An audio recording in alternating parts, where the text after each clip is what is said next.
The threat of war is once again real, alas. And I don't want to frighten people, but we see this increased energy in a lot of countries in Europe, where I am, scrambling to get their defense systems in order. And it's scary. And it leads to two things. Either people want to ignore it and they just go on having fun as long as it lasts, and others are getting more fearful and preparing themselves. Well, what is the best route? I'd say it's different for everyone, and by God, let's hope we come to our senses and there won't be any more wars than there are already, at least not large scale. I'm a World War II writer, so I'm very immersed in what happened before the war, how it led to a war, what we ignored, what was wrong communication, etc., etc. And what I look at is the resistance movements, particularly the women.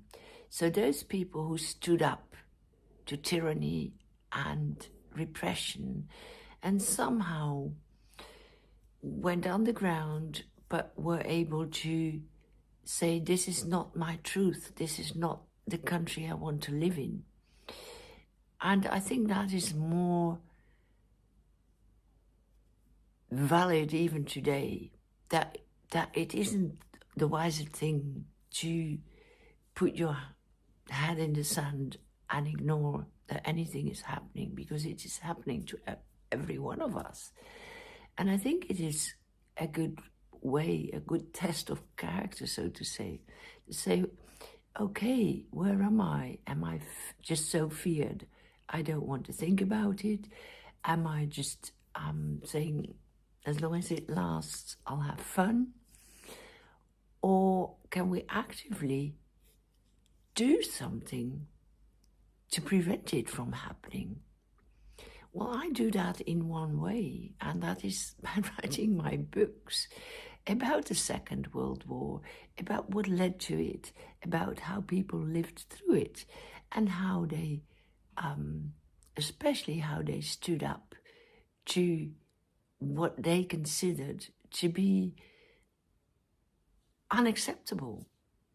And I think we can do that even before anything goes wrong.